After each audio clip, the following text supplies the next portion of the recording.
Hello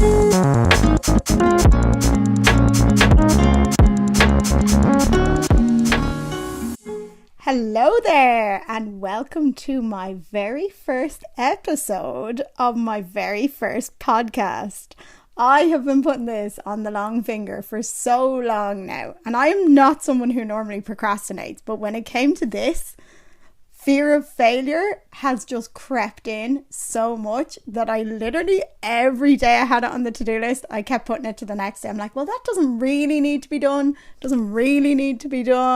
Oh, I'll push it to the next day.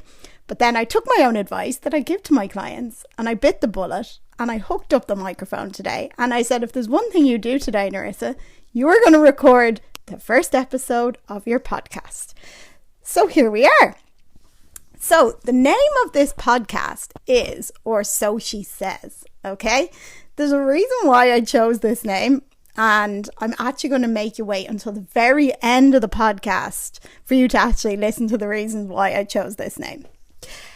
In the meantime, I think it's really important that the first episode of a podcast is always explaining a little bit about the person's background, what they do, how they ended up where they are, because even I think some of my clients and some people who've been following me for quite a while, they actually don't know how I ended up in this industry and what my kind of background story is, because I think how I ended up in this industry plays like a really huge role in how I kind of coach clients and how I approach things and how fixated I am with elements of the mindset, because mindset is everything. This podcast is going to touch on topics such as fitness, nutrition, mindset, yoga, meditation, overall wellness really, but also with the odd random episode about things like quantum physics or something random that I've came across this week, like, I don't know, ending up down a YouTube rabbit hole talking about black holes to people this week. Honestly, anything could happen.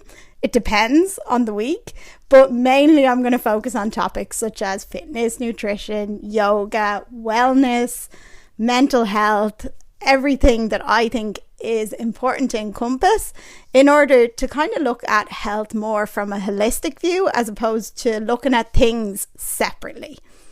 So I'll start with a little bit about myself, my background, what I do, and how I actually ended up following this career path.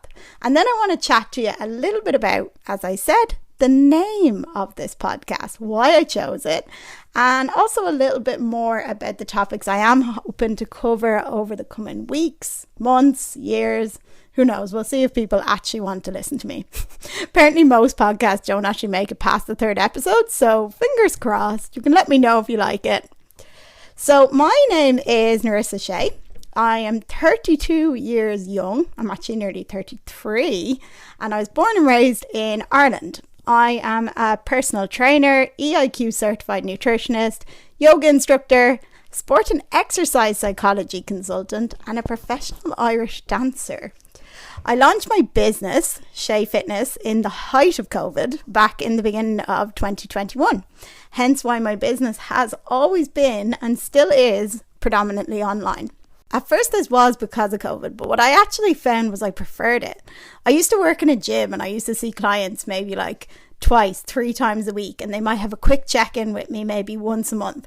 But outside of that, I actually had no contact with them and had very little clue what was going on in their personal lives. So when I started online coaching, I found I was actually way more involved in my clients' lives. We ended up having a much more personal relationship, and I was able to create a more holistic, person-centered approach to coaching, as opposed to just telling people what to do when they came in the gym. I do not just dish out generic training plans. All my clients' training and nutrition plans are tailored to them and their lifestyles. We communicate pretty regularly with our Facebook group, our Shea Fitness WhatsApp group, and then I also, a lot of my one-to-one clients have WhatsApp communication with me pretty regularly as well. So I just think it's more that the coach is a lot more involved, which I think is really important, because when it comes to training and nutrition and things like that, often it's not that people can't do the plans. It's that they struggle to integrate it into their life so that it can become a sustainable lifestyle habit, as opposed to this is a 6-week training and nutrition plan. So how did I end up in this career? So I have been a professional Irish dancer for over 10 years. And how I actually ended up in this industry is a bit of a strange one. And it's actually a bit backwards compared to most personal trainers. Most personal trainers will get their PT qualification and then they choose to branch off into other areas like strength and conditioning, mobility training, yoga teaching, nutrition, or sports psychology. I actually started with this. So I have always been fascinated with the workings of the mind, especially when it comes to sport and exercise. So I actually graduated my BA in Irish Music and Dance in 2012 from the University of Limerick.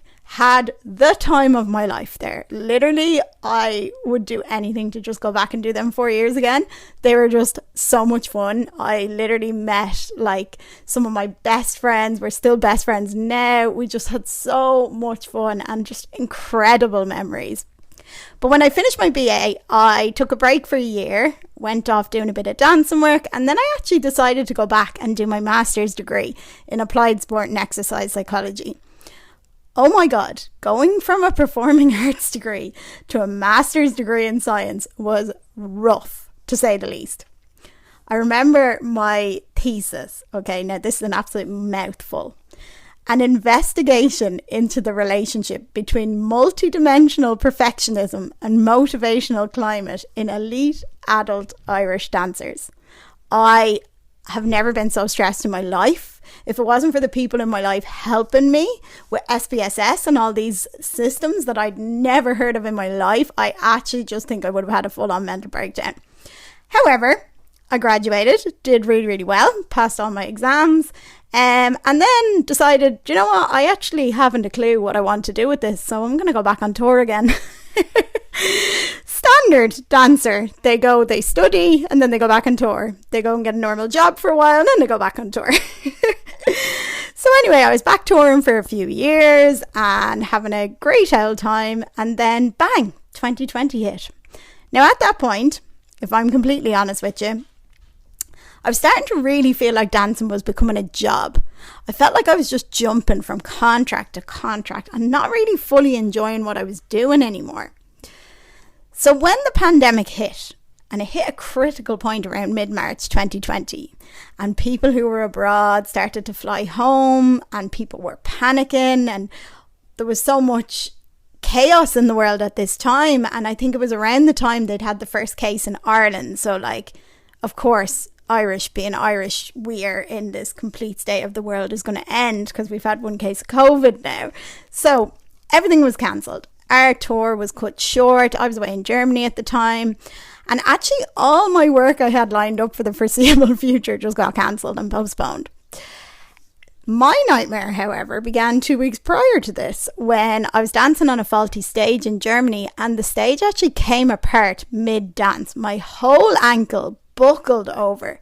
Of course, dancer being a dancer, I kept dancing and danced to the entire end of the piece and then hobbled off stage and had to go to hospital. And I wasn't sure if it was broken. It didn't feel right. Everything was just in a blur at the time. I was like, my whole life flashed before my eyes. When you're a dancer and your entire livelihood is dancing, and all of a sudden you're looking at this foot that's ballooning up that you can't put any weight on, and you're like, oh my God, like, what am I going to do? So I went to the hospital. They told me, oh no, it's not broken. So I was delighted. Now, they didn't speak really any English. So between myself and the bus driver, Jürgen, we kind of were doing like this game of like, guess the diagnosis, which was highly entertaining if I was in the humor for it, but I wasn't. So then they were like, no, it's not broken. It's not broken. I was like, brilliant. And they were like, but it's close to snapping. So basically, if I was to dance on it again and it snapped, I'd be out for 6 months. So they came, put a big boot on. That was that. Watching everyone on stage when you're sitting backstage is probably one of the most heart-wrenching things you can ever do as a dancer or performer or anything. It's just, it really was really tough time. But I stayed on the tour, and I actually took on a new role as costume lady. So I was doing the costumes for the 2 weeks, and then all of a sudden, this is when COVID hit. Everything started getting cancelled. Everyone was panicking. We got sent home. At the time, we probably all thought, like everyone in the world, that this was only going to last like a month or two and then it'd be gone and be done. So when we went home anyway, and I think like everyone in Ireland at the time, everyone was working from home. So the weather was incredible. I think the entire country was just out having barbecues every day. So even though I was on my crutches, sure, I had no work lined up anyway. So I didn't have any guilt about, you know, sitting down out the back garden with my mum and dad and my boyfriend. We were just literally sitting out the back garden every night, having wine and having a barbecue. Life was great. And then after, say, about a week or two, you know, the novelty wore off and I was like, okay, me being me, I need to go and do something now because I'm getting a little bit antsy. And if this isn't actually, you know, going to be blown over in a month or two, I feel like I should really do something productive with my time. So I worked in a gym a couple of years before this. I actually was hired as a consultant. But I actually was trained in to work on the gym floor. And I have to say, like, I did love it. I loved the interaction with clients. I loved training people. I just didn't really like the fact that I wasn't that involved in the clients' lives. So I just found if I didn't see a client from 1 month to the next, like, I wasn't able to drop them a text on WhatsApp and be like, hey, are you okay? Like, is everything okay? You know, is there anything I can do? Anything I can help you with? So I decided, you know, I may as well use this time to go back and do my PT qualification. So I actually did it all online throughout COVID. So for the first few months of COVID, I just studied really, really hard and ended up doing my exams online, which was hilarious. I was actually in my apartment in Dublin at the time, and I remember my housemate Seamus was being my client, and it was all done through Zoom, and I was in the middle of my exam and this guy came up and like burst out of the elevator and was just like looking at us, and I thought he was going to apologize because he knew we were doing something important, and he just looked and was like, I have to fix the lift, all right? And we were like, yeah, no bother. Anyway, the examiner found it hilarious because your man was just banging through the whole thing then. So I was just like, you know what, you just gotta get on with it and smile. So anyway, passed my exams, got my PT qualification. So I started training a couple of my clients who were my friends and stuff at the end of 2020. Now I was just kind of doing it more for experience, just to get a couple of client testimonials under my belt. And then I actually officially launched my business in 2021, January 2021. And I had like a surprisingly high amount of people sign up straight away, which I was super happy with because I kind of only advertised it to, you know, friends and family. So I was delighted, and kind of word of mouth spread and started getting a lot of inquiries. And I was like, wow, maybe this is actually something that, you know, I've found that I love as much as dancing, and that, you know, I'm potentially quite good at, like, seeing as people wanted to come back. And to this day, I actually still have a lot of clients who signed up with me at the very start and are still with me, which I just absolutely love because it just creates such a nice community. And I was about a month or two into coaching when I realized I really need to go and get my nutrition qualification, because you kind of only study the basics of nutrition in your PT course. And for me to feel confident in the delivery of the nutrition side of things, I just felt I needed to go and do a course. So I signed up to EIQ Nutrition with Amelia Thompson and Emma Story Gordon, and it was just incredible. Like, they take such a holistic approach to nutrition, and it was just such a game changer. Like, it gave me such confidence in my coaching abilities, and it also allowed me to connect with an incredible community of people. Like, the coaches I have met since I joined EIQ are just next level. Like, they just care so much about their clients, and that's exactly the type of environment I want to be in. I'm never going to be a personal trainer who gives someone crazy low calories, has them training 6 days a week, like, and doesn't care about anything they have going on in their lives. Like, I'm a person-centered coach through and through. So getting to meet all these incredible coaches, and then I went to an event this year and got to meet them in person, and I was just like, these are my people and I love them. So I finished EIQ, graduated EIQ, And then Nerissa, being Nerissa, was like, I feel like I have the physical side of it now. The physiology, the PT, I have the nutrition side of things.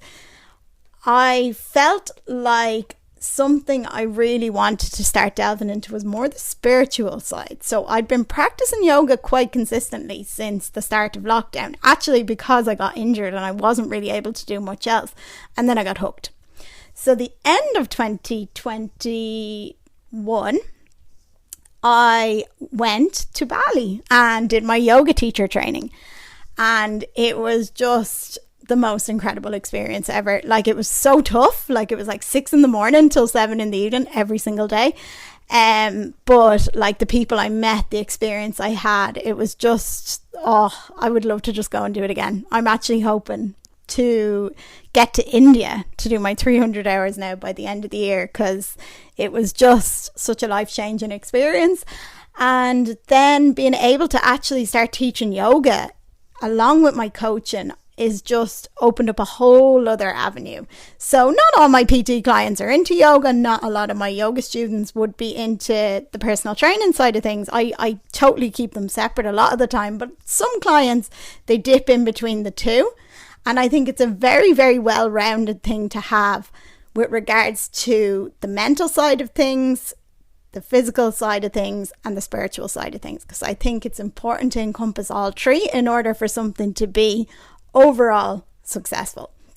So that's kind of my qualifications to date, and I love it. Like, I absolutely love everything I do. I love my online coaching clients. I love teaching my yoga classes. Now, my yoga classes, I teach them in person because I quite like being in person to teach yoga.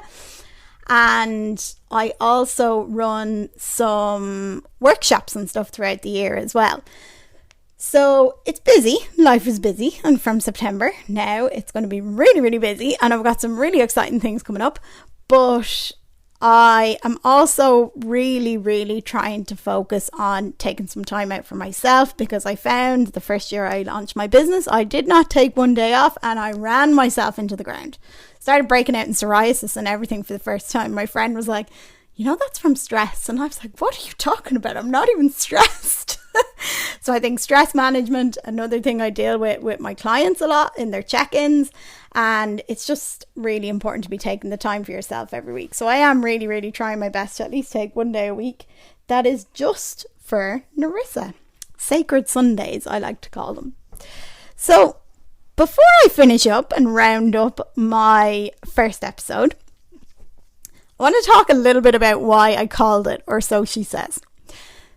So I think even though most of the podcasts I listen to are very rooted in scientific facts and scientific studies, and everything they talk about is from a scientific perspective, and I am a science woman through and through. I grew up, I loved science, I did science in school, I loved chemistry, I loved everything. And I am extremely obsessed recently with quantum physics. It's my new obsession. I literally listen to these things in my spare time now. So that's why I said this could potentially be a topic in the months to come, where I just randomly talk about quantum physics with my boyfriend, because we always talk about random stuff in the car. And he always says, I don't know why we don't record these, because these would make a good podcast. And I was like, well, we will now. But even though everything you're listening to talks about specific topics, and there's experts in areas, and you can listen to all the experts in all the areas you want, ultimately when you're listening to a podcast or you're listening to anything, you are to an extent listening to that person's opinion of something.